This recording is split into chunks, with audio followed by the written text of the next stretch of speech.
একটু ভেবে দেখুন তো এই যে অনন্ত মহাবিশ্ব, এর যিনি স্রষ্টা, যিনি সর্বশক্তিমান, তিনিও নাকি তার নিজেরই তৈরি করা নিয়মের জালে বন্দী। হুম এটা সত্যি ভাবার মতো একটা বিষয়। তাই না? তিনি চাইলেই কোনো জাদু মন্ত্রে পৃথিবীর সব দুঃখ এক লহমায় দূর করে দিতে পারেন না? শুনতে অবাক লাগছে নিশ্চয়ই। মনে হচ্ছে সাধারণ ধারণার একেবারে বিপরীত কথা। ওম শান্তি। আজকের মুরলী মন্থনে সকল রুহানি ভাই ও বোনেদের স্বাগত জানাই। ওম শান্তি। আজকের আলোচনাটি সত্যি অত্যন্ত বিশেষ। ১৯শে মে ২০২৬-এর মুরলিতে এমন কিছু বিষয় উঠে এসেছে যা আমাদের দৈনন্দিন জীবনের দৃষ্টিভঙ্গিকে একেবারে শিকড় থেকে নাড়িয়ে দিতে পারে। একদম ঠিক বলেছেন। আসলে আজকের মূল লক্ষ্য হল একটি অত্যন্ত বাস্তবসম্মত প্রশ্নের উত্তর খোঁজা। এই যে কোলাহলপূর্ণ, ব্যস্ত এবং প্রতিযোগিতামূলক বিশ্ব, এখানে আমরা প্র্যাকটিক্যালি কিভাবে আত্ম-অভিমানী বা আত্মিক চেতনার স্থিতি বজায় রাখতে পারি।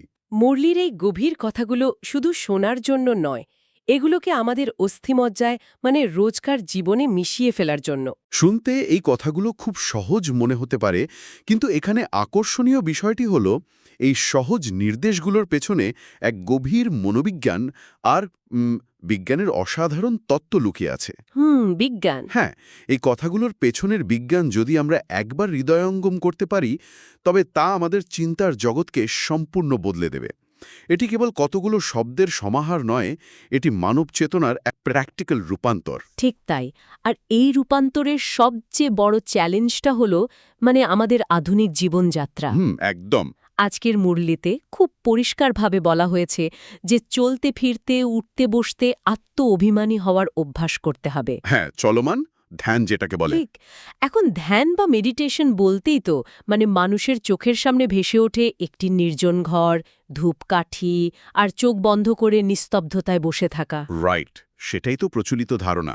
কিন্তু এখানে বলা হচ্ছে প্রবল কাজের মাঝে চলতে ফিরতে ধ্যান করার কথা। আমার প্রশ্ন হল, কর্পোরেট জীবনের এই প্রবল ব্যস্ততা, একের পর এক ডেডলাইন, মিটিং আর শয়ে শয়ে ইমেলের মাঝে কিভাবে নিজেকে একটি চমকপ্রদ মনি বা আত্মা হিসেবে মনে রাখা সম্ভব? এটা খুবই প্রাসঙ্গিক একটা প্রশ্ন। আমি এই বিষয়টি নিয়ে ভাবছিলাম আর আমার মাথায় একটা উপমা এলো। এটিকে অনেকটা আমাদের কম্পিউটারের ব্যাকগ্রাউন্ড অপারেটিং সিস্টেমের মতো। চমৎকার একটি উপমা। যদি আমরা এটিকে বৃহত্তর প্রেক্ষাপটের সাথে যুক্ত করি, তবে আপনার এই কম্পিউটারের উপমাটি একেবারে নিখুঁত। তাই? হ্যাঁ, আধুনিক জীবনের জন্য এই ধ্যানের এই চলনশীল রূপটি সবচেয়ে বেশি প্রাসঙ্গিক। কম্পিউটারের স্ক্রিনে যখন খুব ভারী কোনো সফটওয়্যার চলে, হয়তো কোনো জটিল হিসেব নিকেশ বা গ্রাফিক্সের কাজ হচ্ছে। হ্যাঁ, ফরগ্রাউন্ডে অনেক কোলাহল। ঠিক, ফোরগ্রাউন্ডে বা সামনে অনেক কোলাহল, কিন্তু ব্যাকগ্রাউন্ডে অপারেটিং সিস্টেম বা ওএস নীরবে কাজ করে চলেছে, যা পুরো বিষয়টিকে সচল রেখেছে এবং ক্র্যাশ হতে দিচ্ছে না। সিস্টেমটাকে ধরে রেখেছে। একদম। আমাদের মনের ব্যাকগ্রাউন্ডেও ঠিক এমন একটি সিস্টেম ইনস্টল থাকতে হবে। আমি একটি চৈতন্য আত্মা। এই সিস্টেমটি যেন সবসময় অন থাকে। আচ্ছা, তার হলো ফোরগ্রাউন্ডে হয়তো অফিসের কাজ চলছে বা সংসারের দায়িত্ব পালন করা হচ্ছে, কিন্তু ব্যাকগ্রাউন্ডের ওই সফটওয়্যারটি চলছে। হ্যাঁ, অবচেতন স্তরে সেটা কাজ করছে। কিন্তু প্রশ্ন হলো, এই অপারেটিং সিস্টেমটি মস্তিষ্কে ইনস্টল করা যায় কিভাবে? মানুষ তো কাজের চাপে সব ভুলেই যায়, তাই না? এর জন্য আমাদের স্নায়বিক পরিবর্তন বা নিউরাল ওয়্যারিং নিয়ে কাজ করতে হবে। Neural wiring. হ্যাঁ, মস্তিষ্ক কিন্তু জন্মগতভাবে এই কোলাহল আর চাপের সাথে মানিয়ে নেওয়ার জন্য তৈরি হয়নি।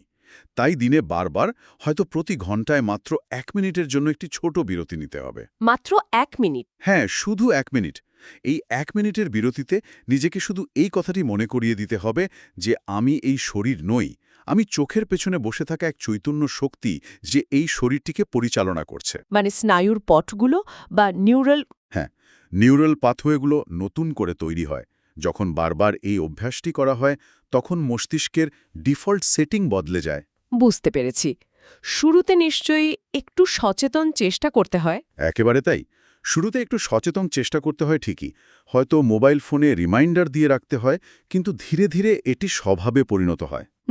অভ্যাসে দাঁড়িয়ে যায়। তখন মানুষ বাইরের কাজের মাঝে পুরোপুরি জড়িয়ে পড়লেও ভেতর থেকে একজন সাক্ষী বা অবজারভার হিসেবে কাজ করতে পারে। আচ্ছা, আচ্ছা। এই সাক্ষী স্থিতি থাকলে বাইরের কোনো কাজের চাপ, কোনো বসের বকা বা সংসারের মানসিক দ্বন্দ্ব ভেতরে প্রশান্তিকে নষ্ট করতে পারে না, কারণ ব্যাকগ্রাউন্ডের ওএস তখন খুব শক্তিশালী। ঠিক আছে, চলুন বিষয়টি একটু ভেঙে বোঝা যাক।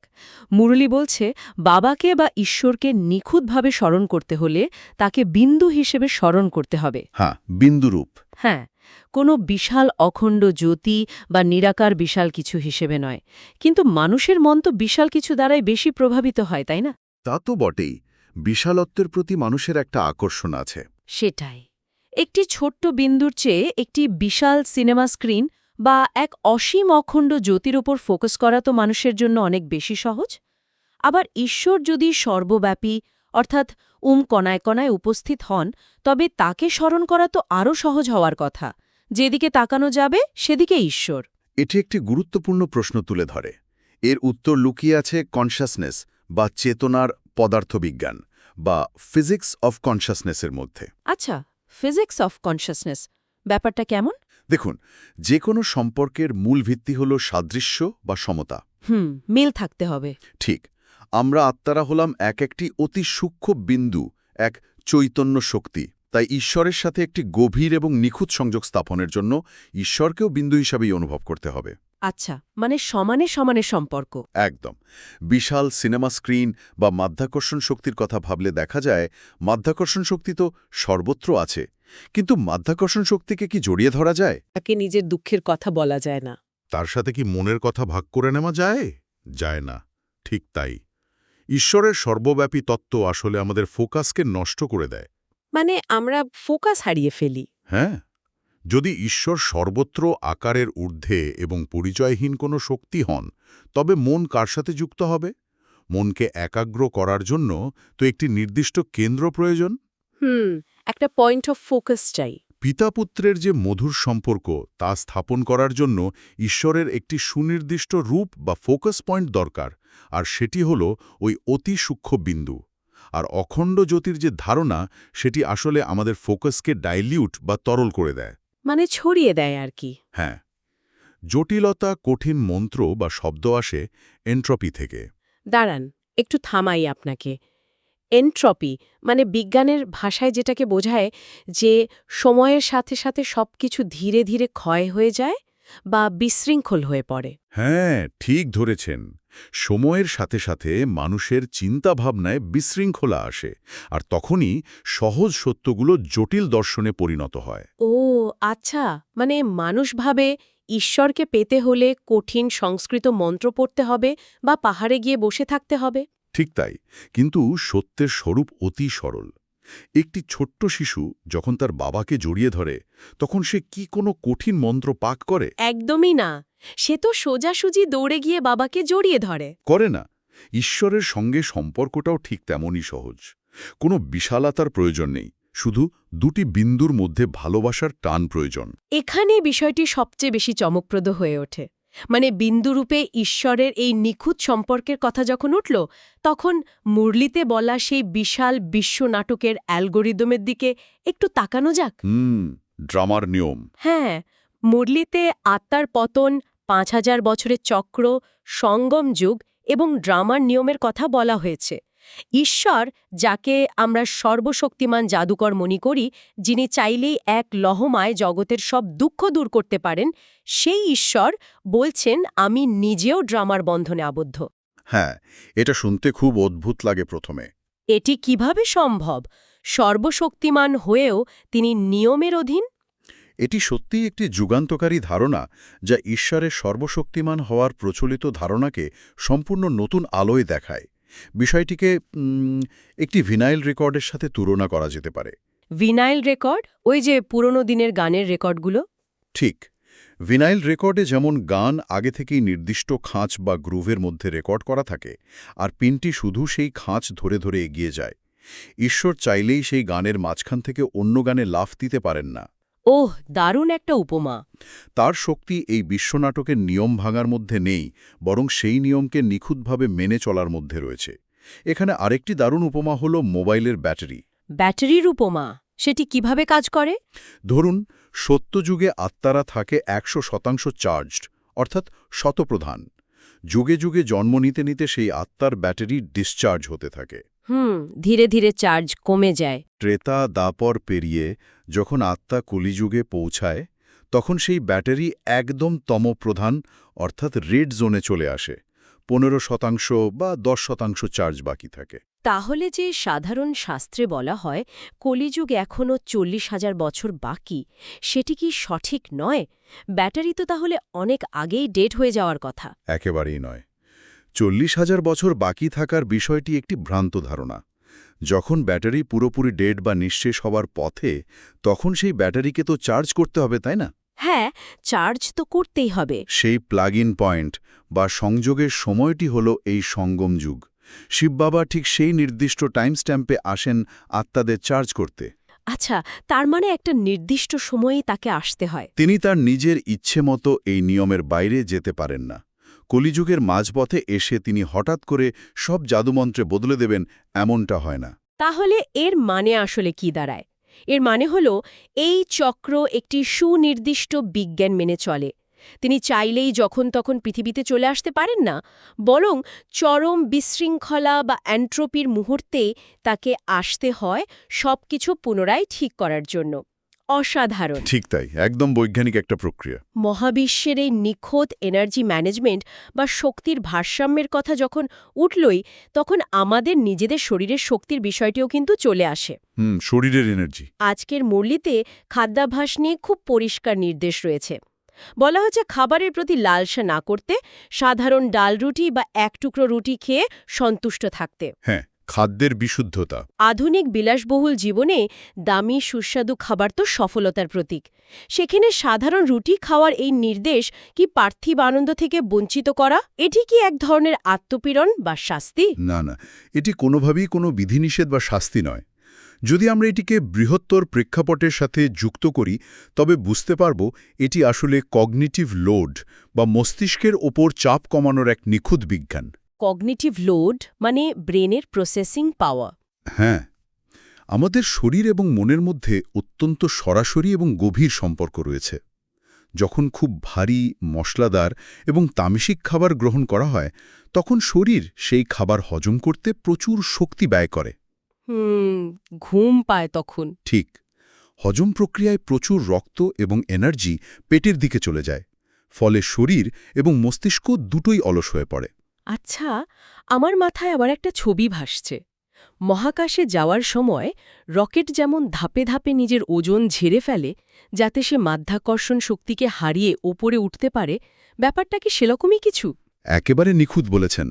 উড়ান ভরার জন্য ওজন কম করতেই হয়। রকেটের মতোই আমাদের বুদ্ধিকে যদি মহাকাশের চেয়েও দূরে, পরমধামে, সেই অতি সূক্ষ্ম বিন্দুর সাথে যুক্ত করতে হয়, তবে বুদ্ধিকে খুব হালকা বা লাইট রাখতে হবে। মানে ভারী খাবার খেলে বুদ্ধিও ভারী হয়ে যায়? শরীর ভারী হয়ে গেলে বুদ্ধি বা চিন্তাশক্তিও স্থূল এবং ভারী হয়ে পড়ে। ঈশ্বরের মতো একটি অতি সূক্ষ্ম বিন্দুর যে কম্পাঙ্ক বা ফ্রিকোয়েন্সি, সেই স্থূল বুদ্ধি দিয়ে তা ধরা কোনোভাবেই সম্ভব হয় না। এখন আত্মা খুব সহজেই হালকা বোধ করে। এই লাইট অবস্থাতেই কেবল সেই পরম শক্তির সাথে সংযোগ বা ফ্রিকোয়েন্সি ম্যাচ করা সম্ভব। দারুণ একটা পয়েন্ট। তাই সাধারণ খাবার শুধু শরীরের জন্যই নয়, আত্মিক ফ্রিকোয়েন্সি ঠিক রাখার জন্য অপরিহার্য। সত্যি, শরীরকে হালকা রাখলে মন এমনিতেই হালকা হয়ে যায়। আর মনের এই হালকা অবস্থার কথা বলতে গিয়ে আজকের মুরলির বরদান এবং স্লোগানের কথা মনে পড়ে যাচ্ছে। হ্যাঁ, আজকের বরদানটা খুব সুন্দর ছিল। বরদানে বলা হয়েছে সবার হৃদয়ের রহস্য জেনে তাদের সন্তুষ্ট করার কথা, আর স্লোগানে বলা হয়েছে বৈরাগ্যের কথা। এখন আমার প্রশ্ন হল, সাধারণ মানুষ তো আর মনের কথা পড়তে পারে না, আমরা তো কেউ মাইন্ড রিডার নই। না, তা তো নয়। তাহলে অন্যের হৃদয়ের রহস্য জানা কিভাবে সম্ভব? আর বৈরাগ্য শব্দটা শুনলেই তো মনে হয় সংসার পরিবার ছেড়ে জঙ্গলে চলে যাওয়ার কথা। এখানে কোনো জাদুবিদ্যা বা মাইন্ড রিডিংয়ের কথা বলা হয়নি। এটি হলো স্পিরিচুয়াল ইকিউ বা আধ্যাত্মিক সহানুভূতির বিজ্ঞান। Spiritual EQ. অন্যের হৃদয়ের রহস্য জানার একমাত্র উপায় হল অন্তর্মুখী হওয়া। একটু ভেবে দেখলে বোঝা যায়, যখন কেউ রাগে ফেটে পড়েন বা খুব খারাপ আচরণ করেন, তখন তার বাইরের রূপটা খুব রুক্ষ হয়। সাধারণ মানুষ সেই রাগের প্রতিক্রিয়া দেখায় বা পাল্টা তর্ক করে। আমরা তো রেগে গিয়ে পাল্টা জবাবই দিই সাধারণত। কিন্তু যিনি অন্তর্মুখী তিনি সেই রাগের বাইরের আবরণটা দেখেন না। তিনি দেখেন সেই রাগের পেছনে শূন্যতা, নিরাপত্তাহীনতা আর কষ্টটাকে। অর্থাৎ তিনি বুঝতে পারেন যে মানুষটি আসলে ভেতর থেকে আঘাত পেয়েছে বলেই বাইরে এমন আচরণ করছে, মানে পেছনের কষ্টটা দেখা আর কি। ঠিক, যখন অন্তর্মুখী হয়ে সেই পেছনের কষ্টটা বোঝা যায় তখন মানুষ আর তর্ক করে না, বরং তাদের কাঙ্ক্ষিত শান্তি ও ভালোবাসা দিতে পারে। এটাই হলো হৃদয়ের রহস্য জেনে সন্তুষ্ট করা। আর বৈরাগ্যের বিষয়টা? বৈরাগ্যের বিষয়টি হল, বৈরাগ্য মানে জঙ্গলবাসী হওয়া নয়, সংসার বা দায়িত্ব থেকে পালিয়ে যাওয়াও বৈরাগ্য নয়। সত্যিকারের বৈরাগ্য হল কাদায় ফুটে থাকা পদ্মফুলের মতো হওয়া। মানে পদ্মফুল যেমন কাদায় থাকে কিন্তু কাদা গায়ে মাখে না। একদম, কাদায় থাকা সত্ত্বেও কাদা যেমন পদ্মকে স্পর্শ করতে পারে না, তেমনি সবকিছুর মাঝে থেকেও ভেতর থেকে সম্পূর্ণ অনাসক্ত থাকাই হল বৈরাগ্য। এখানে বিজ্ঞানসম্মত একটি বিষয়ও আছে। বিজ্ঞানে রেটিকুলার অ্যাক্টিভেটিং সিস্টেম বা RAS বলে মস্তিষ্কের একটি অংশের কথা বলা হয়। একটু পরিষ্কার করবেন, RAS মানে কি? মস্তিষ্কের সেই ফিল্টার যা আমাদের চারপাশে কি ঘটছে তা থেকে বেছে বেছে কিছু জিনিস আমাদের নজরে আনে, যেমন বিপদের আভাস। হ্যাঁ, একদম। বিবর্তনের কারণে আমাদের মস্তিষ্ক স্বাভাবিকভাবেই যে কোনো নেতিবাচক দিক বা অন্যের দোষ আগে দেখে। Survival instinct. প্রাচীনকালে জঙ্গলে বেঁচে থাকার জন্য এই নেতিবাচকতা খোঁজার প্রবণতা দরকার ছিল, যাতে বিপদ থেকে বাঁচা যায়। কিন্তু আধ্যাত্মিক পথে এই সিস্টেমকে আমাদের রিট্রেন বা নতুন করে প্রশিক্ষণ দিতে হবে। তার মানে আমাদের মস্তিষ্কের ডিফল্ট সেটিংটাকে সচেতনভাবে পরিবর্তন করে গুণগ্রাহী হতে হবে। মানুষের শুধু ভালো দিকগুলোর দিকেই ফিল্টারটা তাক করে রাখতে হবে। একদম, অন্যের দোষ দেখেও না দেখার অভ্যাস করতে হবে। যখন শুধুমাত্র অন্যের ভালো গুণগুলো দেখার জন্য মনকে অভ্যস্ত করা হয়, তখন আত্মা একটি অচল, অডল বা অবিচলিত স্থিতিতে থাকে। মানে কেউ নেগেটিভ কিছু করলেও আমার শান্তি নষ্ট হবে না। অন্যের নেতিবাচকতা তখন ভেতরের শান্তি নষ্ট করতে পারে না। এই গুণগ্রাহী হওয়াই হল আধ্যাত্মিক শক্তির অন্যতম বড় উৎস, এবং এটিই হল প্র্যাকটিক্যাল বৈরাগ্য। বাহ, পুরো আলোচনাটি সত্যি অসাধারণ ছিল। আমরা ধ্যানের বিজ্ঞান থেকে শুরু করে চেতনার পদার্থবিজ্ঞান, বিশ্ব নাটকের অ্যালগরিদম, রান্নাঘরের কগনিটিভ লোড এবং শেষে মস্তিষ্কের RAS সিস্টেম নিয়ে যে গভীর মন্থন করলাম, তা সত্যি চিন্তাধারাকে বদলে দেয়। হ্যাঁ, এবং এই পুরো মন্থনের সারাংশ যদি আমরা টানি, তবে একটি কথাই মনে রাখতে হবে যে আমরা সাধারণ কোনো মানুষ নই। আমরা এই বিশাল বিশ্ব নাটকের একজন হিরো অ্যাক্টর। Hero actor. আমরা হলাম সদস্যন চক্রধারী আত্মা, যাদের কাছে সমগ্র সৃষ্টির আদি, মধ্য এবং অন্তের জ্ঞান রয়েছে। এই সমান বা আত্মমর্যাদাই দৈনন্দিন জীবনের সকল চ্যালেঞ্জ মোকাবেলা করার শক্তি যোগাবে। অত্যন্ত চমৎকার একটি সারাংশ। আজকের এই গভীর মন্থন শেষে শ্রোতাদের জন্য, মানে ভাই বোনেদের জন্য একটি চিন্তার খোরাক রেখে যেতে চাই। একটু গভীরভাবে ভেবে দেখুন, যিনি স্বয়ং সর্বশক্তিমান, এই গোটা ব্রহ্মাণ্ডের পিতা, তিনিও যদি এই বিশ্ব নাটকে তার পূর্ব নির্ধারিত সীমাবদ্ধ চরিত্রটিকে কোনো রকম অভিযোগ ছাড়াই এত সুন্দরভাবে, এত নিখুঁতভাবে মেনে নিতে পারেন, তবে মানুষ কেন নিজের জীবনের নির্ধারিত ভূমিকার সাথে সারাক্ষণ যুদ্ধ করে? খুব গভীর একটা প্রশ্ন। কেন পরিস্থিতি নিয়ে এত অভিযোগ করা হয়? মানুষও যদি তার জীবনের নির্দিষ্ট ভূমিকাটুকু, তার বর্তমান অবস্থাটুকু সম্পূর্ণরূপে এবং আনন্দ চিত্তে মেনে নেয়, তবে কি জীবন আরও অনেক বেশি শান্তিময় হয়ে উঠবে না? এই প্রশ্নটি রইল সবার জন্য, নিজের সাথে একটু একান্তে ভাবার জন্য। আজকের মতো এখানেই শেষ করছি। ওম শান্তি। ওম শান্তি।